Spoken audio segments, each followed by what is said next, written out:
Welcome back to the Communicative Leader. Today we have a fantastic guest with us. Please welcome Ryan Chute from Wizard of Ads. Ryan is a powerhouse of insights. He combines his rich background in retail with his expertise as a strategic marketer. Get ready to dive deep as he shares some invaluable strategies on leveraging communication to minimize friction and maximize impact. It's what we're all looking for, right, my friends? So whether you're an entrepreneur looking to sharpen your skills or just curious about more effective leadership communication, Ryan's experience can leave you inspired and equipped with some thought-provoking takeaways. So let's have some fun. Hello and welcome to the Communicative Leader, hosted by me, Dr. Leah O'Million Hodges. My friends call me Dr. O. I'm a professor of communication and a leadership communication expert. On the Communicative Leader, we're working to make your work life what you want it to be. So, Ryan, thank you for joining us on the Communicative Leader, and I was hoping you could start by sharing a bit about your journey. So you had early experiences in retail, and now you're a strategic marketer with Wizard of Ads. So kind of what also led to this focus on helping small businesses? Well, I'm super grateful to be able to lead an 8-figure creative consulting agency right now within the Wizard of Ads. But it wasn't always that way. I started off in a retail gulag. It was the bad bosses and the questionable practices, the toxic work environments and the weaponized fear, shame, and guilt that I mirrored. It was what you know and what you learn from.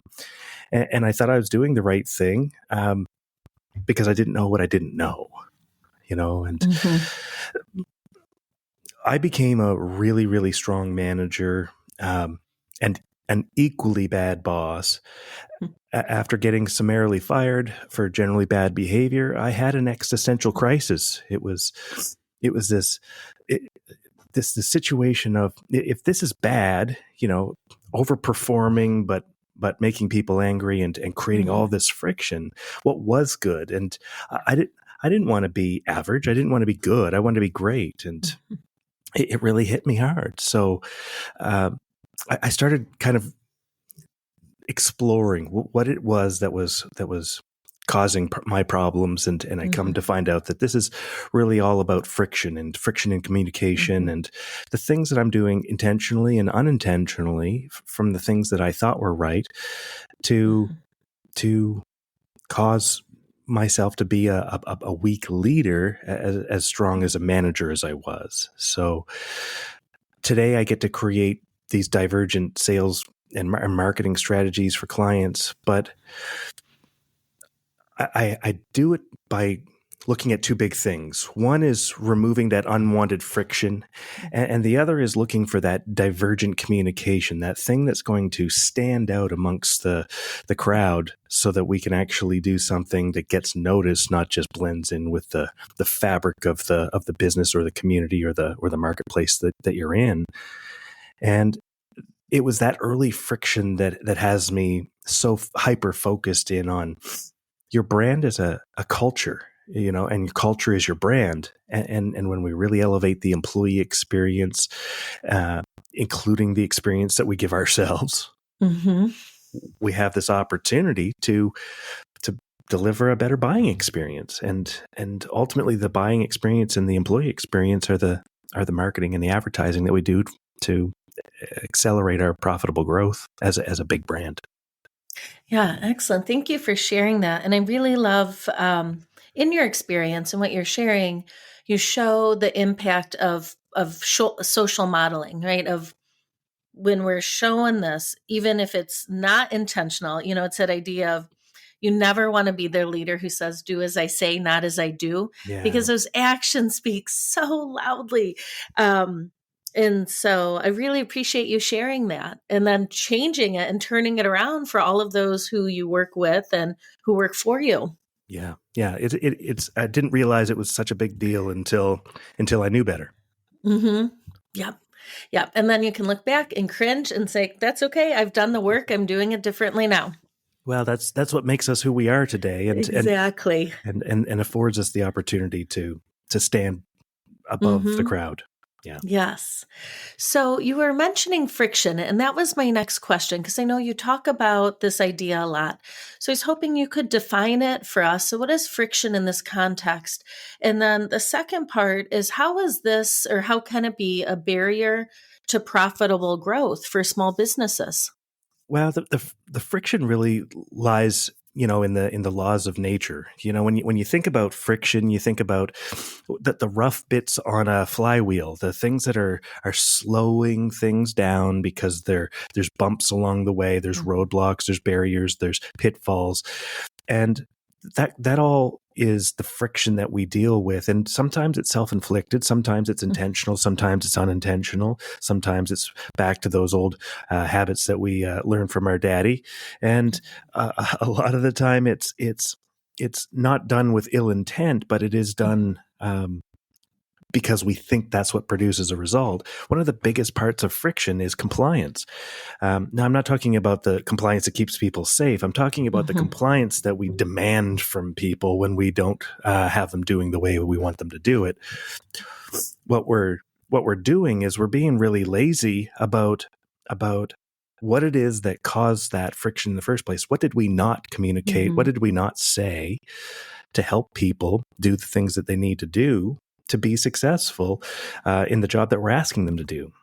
So when we think about it, that friction causes resistance, and resistance is what's slowing things down. And that slows down profitability, productivity, effectiveness, efficiency, that produces that compliance that we're demanding only produces one result, and that's defiance. And defiance effectively leads to the quiet quitting and the other kinds of things that we see every day that Gallup polls has been reporting on for over 40 years, saying, "Hey, guess what? Productivity hasn't changed." Well, it's because we're following rules of a factory from 200 years ago. Yeah, yeah. It is really incredible that we've largely not taken many steps to change that. Yeah. Well, it's because compliance feels so darn good. It gives the person, the leader, the authority, not the leader, but the authority, the dopamine hit. You go, Yep. oh, yes, see, I got what I wanted there, right? And Yep. what they don't realize is the silent killer of the employee or the customer who is disengaged. Exactly. And I think this will probably tie into my next question because you talk about blind spots and you say that sometimes these are kind of what leads to that friction. So, what are, I imagine there's, a couple that you continue to see. So, what are some of these common blind spots? And once you're kind of aware of them, what is it that we can do to sidestep them or better insulate ourselves from these bad practices? Well, that's a good question. Blind spots, bottlenecks, and breakpoints. Those are the three big B's that are always getting back at us. And it's, there's a couple of ways that you can figure those out. One, you can hire somebody to look at it from an outside perspective in, and that has a fair amount of worth because we can't often see the writing on the bottle when we're inside the bottle. Right. Yep. So we have this notion that we really want to help people and that we're of good intention. Well, the road to hell is paved with good intentions.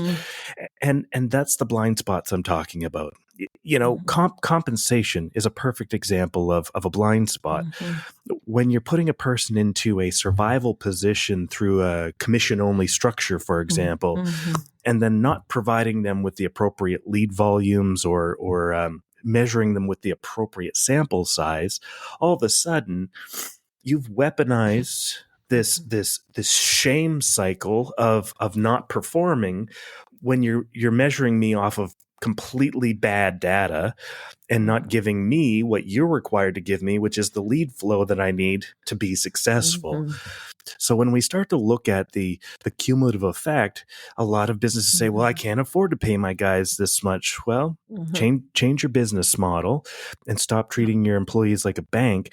If you want an environment of survival minded employees, then you have to You have to accept what you're paying for in that model, which is deviant behavior and doing things for their benefit because their job is to survive. Yeah. Yeah, that's a good example. Are there other blind spots that you see outside of compensation or others that kind of pop up that you realize having this conversation again? Yeah, well, that often is the case. It's because Hmm. we as adults very Hmm. rarely understand how people learn. Hmm. So we don't teach people properly or at all, Hmm. and then expect Hmm. them to somehow know that stuff Yeah. from Hmm. some other situation that we chose not to hire them from in the first place. Hmm. It's the classic unicorn hunt, going around and trying to find the unicorns that they're gonna run your business and solve your problems. When the only unicorn you can trust is yourself, and the others are manufactured unicorns. Hmm. You have to create those unicorns based on what you stand for and what you Yeah. stand against, what Hmm. what your true commander's intent is, because Hmm. not everyone's singing off the same song sheet. So all of that matters from my perspective as a Hmm. marketer, because all of this has to do with uh, are you going to be able to have a business that accelerates in growth? Because I promise you, the marketing we do is going to accelerate Hmm. your lead Yeah. flow. And the reason it is because we're going to tell a true story in an entertaining way Hmm. about what you do that's different. Yes. Yep. And you have to do something different to talk about Hmm. something being different. Yeah. Yeah. Excellent. And when you're kind of talking about that, really kind of antiquated but still pervasive pay structure, you attract a certain type of person. And like you said, it is typically someone who really likes to compete and is good at it, but they don't tend to like to stay around because they're competing for what's best for them. Like you said, preservation. So even if we think, this person gets it, they're not likely to stay. They're not likely to be part of that more collaborative, long-term nature. Well, and you've just hit the nail on the head. It really comes down to the two fundamental dualities of life, of survival mode and Hmm. thriving mode. Hmm. When you're in surviving mode, you're competing. You're competing for Hmm. resources. You're competing Hmm. for rank. You're competing Hmm. for keeping up with the Joneses. And even when you start to thrive, you're still in that survival mindset, Hmm. even though you may be thriving.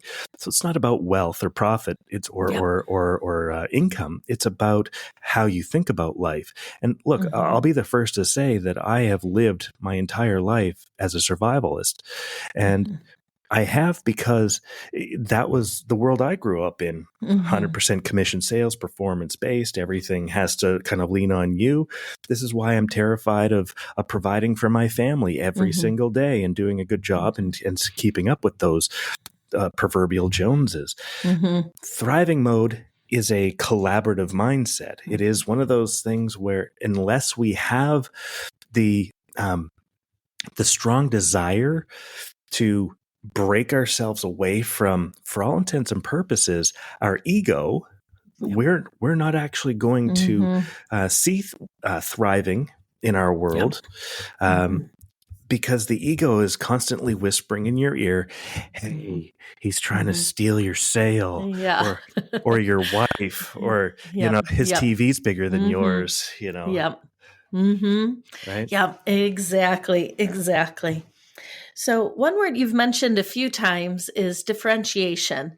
And I would love to dive into that and thinking, Mm, from your perspective and what you've been doing, one, how important is it for small businesses to really differentiate themselves? mm. And then maybe after that, you can talk to us about, you've mentioned storytelling, we've talked about communication, it's my happy place. But how do we then kind of use our communication, our storytelling to help to show others how we're different, how we're unique? Right. Well, listen, everything we've been talking about is about communication and is about telling a compelling story, because Mhm. if we're not different, If we're not doing something distinctive, then we're just saying the same story that everyone else is already saying. No one's going to pay attention to the same thing. There's this bouncer in our brain. This bouncer's name is Broca. And Broca is the part of the brain on the left side of the hemisphere saying, hey, if you're not new, interesting, and different, you're not allowed into Club Imagination, where all the cool kids are hanging out.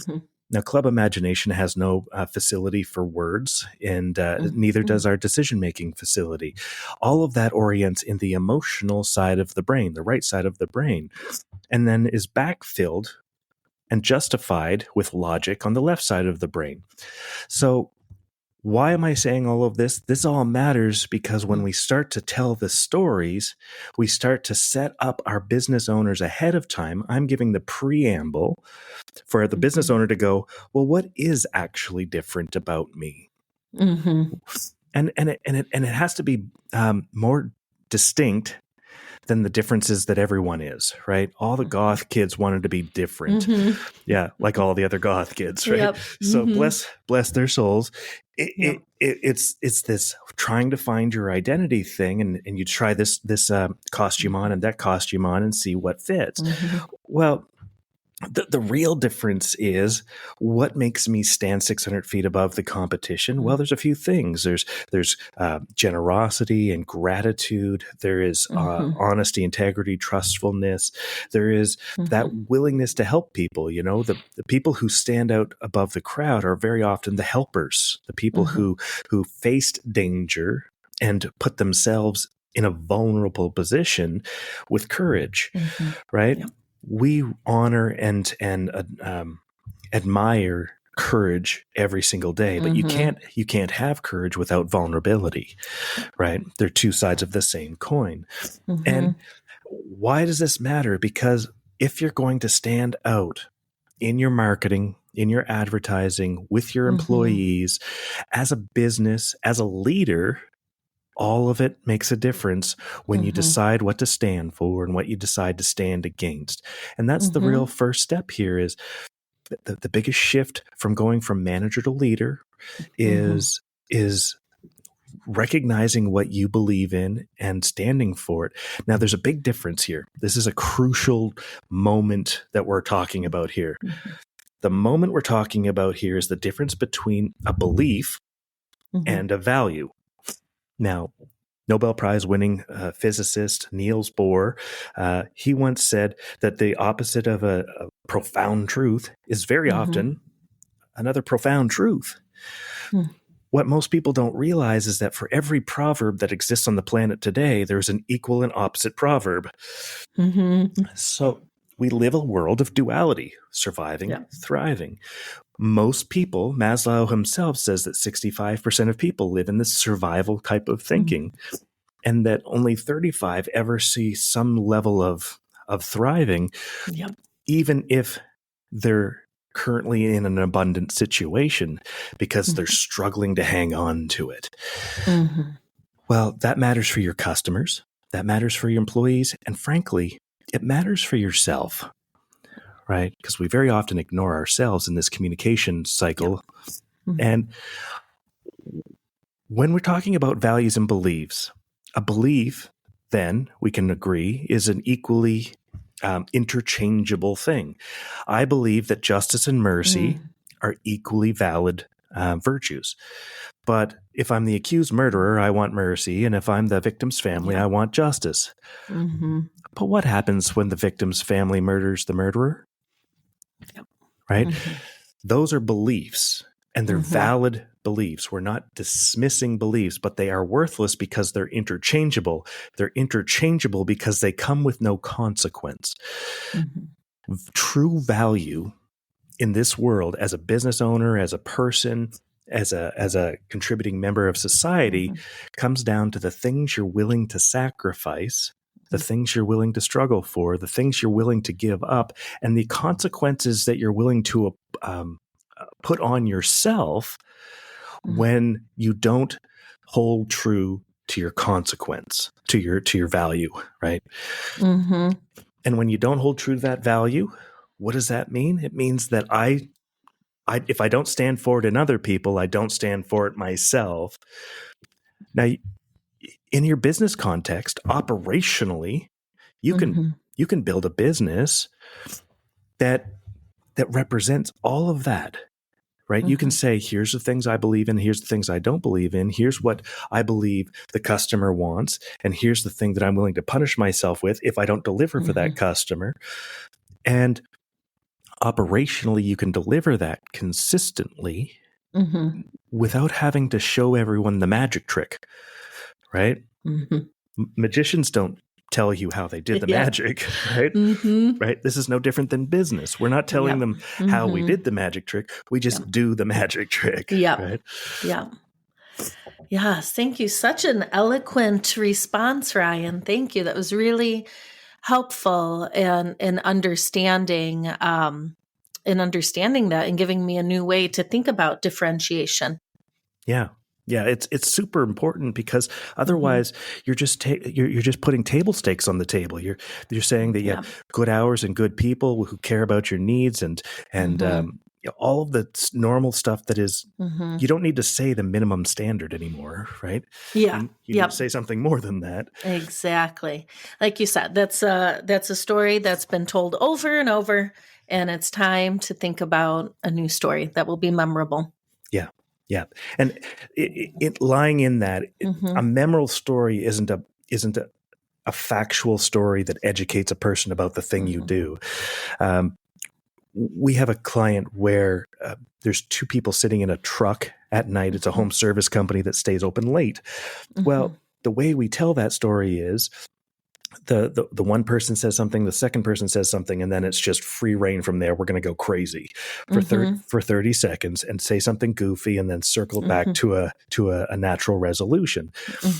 It always opens the same way. It always has the second response same way, and then goes off the rails and then always finishes. So this is consistency in communication, but it's also repeating that same thing over and over again to embed into the customer's brain, which, by the way, you can do in training to embed what your values are and what you want the employees to remember. But we told the story by, instead of saying we're open late 7 days a week, we show the TV ad at 11:43 at night, immediately clicking to 11:44 as the ad starts so that the eye is drawn to the time block that's in the bottom. In a dark van inside on the parking lot. And that's storytelling. The key to powerful communication and storytelling, the mechanics of it, which are excruciatingly hard to get right. You have to be the story, not tell the story, right? We don't need to tell a story about the guy who did the thing. We need to be the guy who did the thing in the moment. So people immediately, the theater of their mind pulls into it and goes, oh, yeah. Right? Yep, I can see that. And I appreciate, too, you talked about the fact that we can train people this way, because I think so often as an organizational scholar, onboarding is completely fumbled. It's a miss. It's overlooked. It's assumed that, like you said, people are going to come in and they're going to know these things, and then we shame them for not knowing them. So I appreciate you, kind of acknowledging that as well, that the same way that we work with clients and other stakeholders, we can treat our people with that same care and concern. Absolutely. And look, I came into the Wizard of Ads as an operational consultant. I understood sales. I understood how to make a business really efficient to drive forward and get out of the way of marketing. And I adored the marketing component because everything I'd done before was hyper transactional and only had so much shelf life. Well, when you start to do this across all of your channels, the exact same things what I learned in advertising, that customers need to hear the thing 3 times a week, every single week for 4 weeks before it gets tired and you have to do something else. That's the same thing that your employees need. Guess what? Your Yep. employees are on a 4-week cycle that needs to hear your thing Yep. 3 times a week for it to Mm-hmm. go back. And by the way, if your message is boring just as much as your advertising is boring, guess what you're going to Yep. get? Zero Mm-hmm. salience, low retention rates, low recall rates because you didn't do anything or say anything Yes. that stood Yep. above the crowd. Exactly. Yes. And so I think this is a nice connection to this idea of mindset. Because I think it takes an organization that has embraced a different mindset to treat employees like a valuable stakeholder. Mm. And certainly we can do this with external stakeholders. But I know that you spend a lot of time thinking about the importance of the right mindset. So I was hoping you could talk to us about, mindset shifts and what you encourage others who are looking to grow their businesses. What do you mean by that, and how do we get there? Yeah. Oh my gosh. There's just so much to unpack there. One is understanding the motivations of human Mhm. beings. I've distilled it down to the 10 big motivators. Okay. The second is what I like to call the leadership trifecta. And that was pulled from 3 different sources of information and then studied across multiple disciplines Mhm.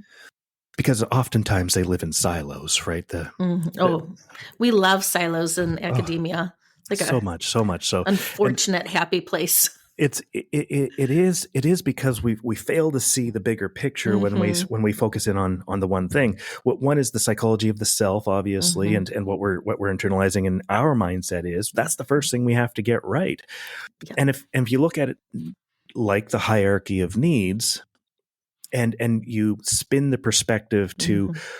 um, how that fits against the tribe, right? Mhm. What I think I can't remember Dave's last name, but wrote the book Tribal Leadership, Mhm. and he talks about the 5 levels of the tribe. Then we have Jim Collins who talks about the 5 levels of Yep. leadership, Mhm. and then we have Maslow talking about the 5 levels of the individual hierarchy of needs.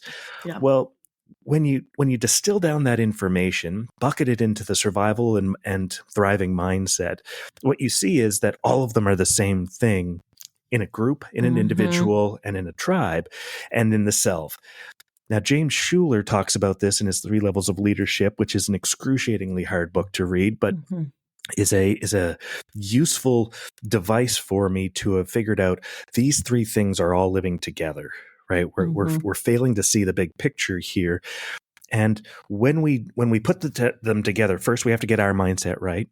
And Mhm. we start off with subsistence living. We have this, as a tribe, that's, no leader at all in the tribe. It's basically rough, hard living. In Maslow's hierarchy of needs, it's the Mhm. basics, basics, Yep. basics, right? It's almost pre-survival. In a um, inner city, it would be you're not a member of the gang yet, right? Mhm. Because level Mhm. 2 would be the member of the gang. You're Yep. dealing with a warlord, a crime lord, a gang Mhm. boss. You're being controlled. You usually have some sort of tyrant operation in your business. It's bad bosses. It's just really bad, Mhm. just bad bosses who Yep. one either don't know any better or do and are just assholes. And we Mhm. have to figure out which one's which here Yep. and decide whether you stay or go.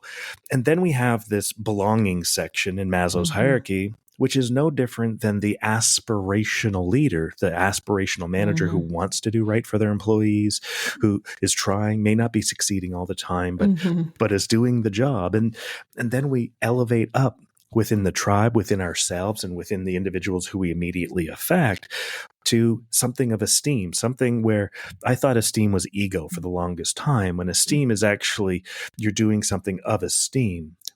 What I learned when I correlated that information with Mhm. some of the research that Steve Foran did in his book, Surviving to Thriving, The 10 Laws of Grateful Leadership, was that we have to shift at some point in time to truly thrive from a me mentality to Mhm. a we Mhm. mentality. And until we shift to the we mentality, which means abandoning the ego, right? Yep. Then we're actually not going to be thriving at the level that we even thought was Mhm. possible. Now we imagine these things as Mhm. as like, oh wow, there's wonderful companies like Zappos who've done these amazing Yep. things, but that's not for me. Like that'll never be my company. That'll never be Yep. me. Well, it actually could be, but it takes a Mhm. lot of self work, Yep. and understanding one big thing. And that's that you have to meet people where they're at. You're not going to aspire a person into your thriving mentality. You need to get down in the trenches with them at survival mode and relate to them and fight with them to bring them up with you as a leader. And that's what true leadership is showing them the way, right? Leaders are only leaders because they have someone who follows them. Right? Exactly. So do something worthy of being followed. Yeah. Yeah. And good on you, Ryan, for reading all of those literatures. Those are, you got a lot of literature there that you've put together in really meaningful and insightful ways. And I can see, it's very, very easy to see why you're enjoying these successes and making this impact. Because again, you've done that very hard work. Yeah, it is, and it's like I said, the trick is to break past the silos of the discipline and start looking at it from a multidisciplinary standpoint. So let's think a little bit more about communication and thinking very pragmatically about creative strategy. So if we've got these small businesses and they're really looking to better connect with their target audiences, what are those tips for them in terms of tailoring their communication, their style, or the messaging? Yeah, look, the very first place that I always go with these things is getting clear on what you stand for and what you stand against. I did a study across, hundreds, thousands, easily thousands. I'd have to go back and look at how many there were. There were so many. Basically, I just scooped up all of the core values and principles and guiding principles and mission statements and silly stuff that you see posted on websites all over the place that really truly mean pretty much nothing, but sound pretty and collect dust on a wall somewhere. Ultimately, what those taught me was that there actually comes down to only three simple buckets: helping people win, being trustworthy, and living gratefully. Gratitude, frankly, surprised me a bit. And when I started to really study all of these things that were able to fit in one or two of these buckets at any given time, what I came to realize was that we're making things so complicated on ourselves. When what we really need to understand is what our true intention as a commander is, commander's intent. Now, I was in the military and I understand the notion of commander's intent, and that's about alleviating yourself of the burden of autocratic control and authority and replacing it with flexibility. But I'll tell you, any boss who I know would say, I can't trust these idiots, right? These people are hardly like, man, there's no way. Well, it's because you haven't been given the recipe to trust them yet. And the recipe is helping people win in a trustworthy and grateful manner. Simple, full stop. What does that mean to you as a boss? So step number one, if we can agree that those three things encompass every possible virtue, trait, attribute that you could list and post on a wall somewhere, choose which ones that you stand for and which ones you just believe are convenient for the time, given the circumstance and situation, and then devise punishments, consequences, and outcomes that are self-imposed when you don't live up to them. You have the backbone of one, being different, and two, creating an environment for your employees to be able to stand behind your belief structure. And when they do, they're going to deliver a better buying experience. And when they deliver a better buying experience and you deliver a better employee experience, guess what we have? The recipe for a killer brand. Yeah, exactly. Magic, right? Simple as that. It doesn't get any more complicated. Yeah, I love that. And so let's complicate it for a minute with some of the noise and friction and that you mentioned you experienced a lot of in your early career. So I'm thinking about deception and some of these other persuasion or influence strategies that sometimes don't quite feel above the bar. And I'm wondering, what are some insights you can share about that time, and more importantly, kind of encouraging others to lean into a more transparent and, person-centered approach. Yeah, super easy, super duper easy. Mhm. Survival and thriving, Mhm. surviving, thriving. Am I Mhm. doing this to preserve for myself? Am I manipulating in a way to preserve something for myself, protect my Mhm. resources, protect my reputation, right? Mhm. Or am I doing it for the greater good? Am I doing it from an abundant perspective, from a Mhm. gracious perspective, from a Mhm. gratuitous and a grateful Mhm. perspective? Surviving and thriving. Where am I coming from when I'm saying this, doing this, Mhm. and making this decision? And then number two is, why are they doing it? Right? Are Mhm. are they in surviving mode? As a Mhm. customer, as an employee, your customer's Yeah. job is not to lay down and Mhm. Yeah. and buy what you sell them. Yeah. Your customer's job is to Mhm. survive. If 2/3 of your Mhm. customers and employees are all in survival mode at Mhm. varying levels, what are we doing as bosses, as leaders, as true um, beacons of hope to Yeah. actually serve the person at the highest level? Mhm. Put it through the simple litmus test. How am I helping the person win in a Mhm. trustworthy and grateful manner? Yeah. That's how you empower people too, because when they Mhm. start asking themselves that same question about the customer they're dealing with, the employee they're dealing with, the coworker, or the choices they're making about your money and how they discount or give away or whatever, right? Mhm.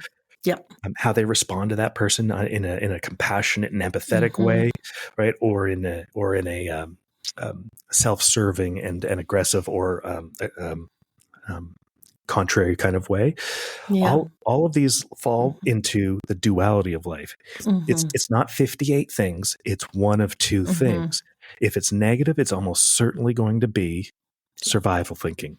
Mhm. So address the survival thinking, not Mhm. not only within yourself but within your people, and all stakeholders that are involved, and you shift into solving problems in an empathetic and compassionate way. Mhm. Yep.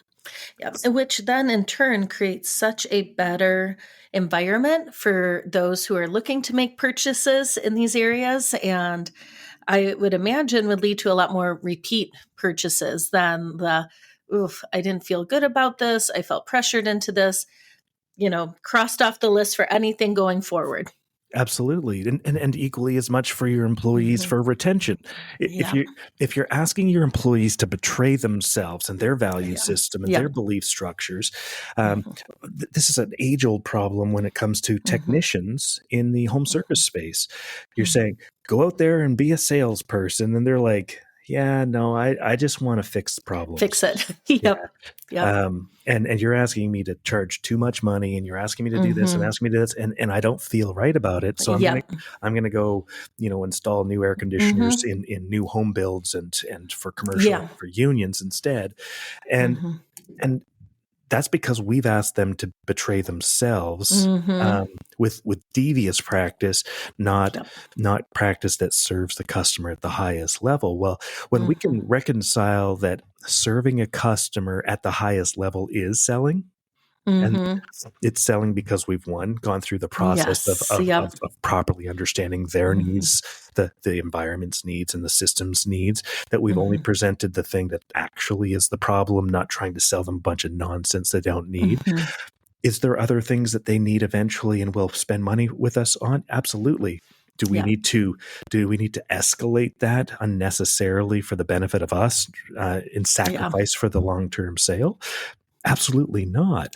Yeah. And when we reframe helping people win means Mhm. closing the sale, not just having a conversation about Yep. what needs to be repaired, Mhm. and then show them a path where you're actually serving the customer at a very high level for the money that we're Mhm. asking for. That value doesn't matter at Mhm. all until what you have to sell them is worth more than the money that they're going to give you or not, Mhm. Exactly. right? Yeah, I really appreciate that shift. Yeah. So, right, let's think about leadership. I mean, we've certainly been looking at leadership through our whole conversation, but Mm. in this way, I'm just kind of thinking about contemporary expectations from stakeholders for small businesses in particular, and thinking, what have you seen or what do you recommend when stakeholders are saying, I want you to give back to the community, or I want you to lean into eco-friendly approaches. So, what do you coach businesses in this regard now in terms of their kind of responsibility to lead in different ways? Well, I think it really boils down into um, the old Adam Smith Keynesian mentality of Mm-hmm. economics and perpetual growth. It was a nonsensical notion developed in the late 1800s to serve nations at the Mm-hmm. highest level and not to serve the actual populace. And while there is merit in some of that economic belief, there's also a whole bunch of absolute nonsense. And I have a fairly solid foundation in economics, so I can say this with a fair Mm-hmm. amount of confidence. Um, Ultimately, what it boils down to is let me give you a story instead. I have a Mm-hmm. client down in Florida, and she and I were talking about one particular market in Florida, and she goes, Mm-hmm. a year earlier, we had been talking about what's the most you feel like you could pull out of this market each year, and Mm-hmm. it's like 24, 25 million, and we could probably push it to 30 if we had to. And a year later, her and I are talking at our strategy meeting, and she's like, we've actually done an analysis of this marketplace, and we found that the diminishing returns for our operational build, our infrastructure, was at $20 million, that we're actually starting to go backwards in our profitability, trying to chase this extra $4 to $10 million. So we're going to stick to 20. And I go, that's I love what you just said. And I love what she said, because what she recognizes, if we got $24 million one year because there was some hurricane or something, great. Yep. We made a bunch of money, but we're not going to operationally stretch ourselves beyond the $20 million mark. Mm-hmm. And Mm-hmm. we'll just pull the levers to do things that go extra here and there, but we're also not going to collapse under the weight of our business when we end up only doing 18 in a softer year. Yep. So ultimately, this is what true economics of a business look like. There is a Mm-hmm. threshold of diminishing returns. Yep. Everyone talks about break evens and profits and Mm-hmm. top line revenues, and that's all great, but it can't be excluding the conversation of diminishing returns. Yep. And this holds true in the marketing budget you place, and the Mm-hmm. staff that you have, the trucks that you order, the inventory that you stock. All of these things affect whether or not you're going to be successful or not, Mm-hmm. and successful at the true definition of success. Because once you have that model down to a Yep. rinse and repeat, Yep. guess what? You can move into another town and get another piece of Yeah. property that does the same kind of profit level. So it's not about not getting more Mm-hmm. money. It's about doing it in the most profitable and efficient of ways Yeah. for everyone's benefit. Because Yep. it's not just money we're talking about here. It's the energy and Exactly. the Yeah. time. If we don't have energy and Mm-hmm. time inside the equation, we really miss a huge part of what people actually care about. Exactly. Yeah, from every end, right? Because your client will feel it, all of the employees feel it, their families feel it, that ripple effect Yeah, goes on and on. it's not sustainable, Yes, right? exactly. And again, a perfect example of a Mm-hmm. blind spot when we're only factoring Yep. money into an equation, which is an Yep. externally driven Mm-hmm. force, which is a dopamine driven force. What that means is that you're excluding the employee's energy and their ability to recharge their battery, their time Mm-hmm. that they have to spend with their kids or their wife or Yeah. not, and Mm-hmm. and all of that is a part of the equation, not just money. Exactly. So, Ryan, I have two final questions for you, and these go hand in hand. And this is the way that we end all episodes of the Communicative Leader. So, I'd like you to think about, whether it's a challenge, a pragmatic tip, advice in terms of leadership communication. So, first, for our titled leaders out there, are folks who are managers, directors, supervisors. And then the second part is, employees of all ranks across industries. Yeah, well, the very first thing that this question makes me think about is Mm-hmm. the notion of leadership. Leadership is not about title or authority. Mhm. Everybody is a leader. And when we start to take that perspective of everyone is a leader, we can create a pipeline of unicorns, Mhm. Yep. ordinary people that do extraordinary things. And the big challenge here is figuring out what can we do to keep it simple. And the first is to understand what are the true core motivators of people, and then to play to those motivations. Mhm. A great book to read is Daniel Pink's book Drive, Mhm. that really orients to that. I believe that there's 10 major motivators, both positive and Mhm. negative, and there is an equal and opposite demotivator that it associates with those. Mhm. And until you have those 10 right, then Mhm. there's really no point in trying to focus in on all of the other fluff that this Yep. world throws at us at any given time. And then two, regardless of who you are, regardless of what rank or status you have or title that you have, filter everything through how you're helping people win in a trustworthy and Mhm. grateful manner. And you're always going to have a litmus test that's going to determine whether or not you're walking the virtuous path or not. And that will allow for natural empowerment. Mhm. Not just you, but your wife, your kids, Yeah, your family, your friends, all of it. exactly. And I really appreciate that advice because I time and time again find that the best advice is the simplest advice. Right? We're not weeding through, you know, a treaty of 33 things we need to do in order to start. It's, oh, Absolutely. here are these things. The brain So, is the brain is literally designed to cope. Not to mhm. thrive, but to cope. And the way Mhm. to thrive is to find ways of keeping it so simple that you can cope with it. Yes. Yeah. Yep. I appreciate that. Ryan, it has been a true pleasure chatting with you today. I've learned a lot. I've really enjoyed this conversation, and I know that our listeners will as well. Thank you so much. This has been a real treat. Thank you. All right, my friends, that wraps up our conversation today. Until next time, communicate with intention and lead with purpose. I'm looking forward to chatting with you again soon on the Communicative Leader.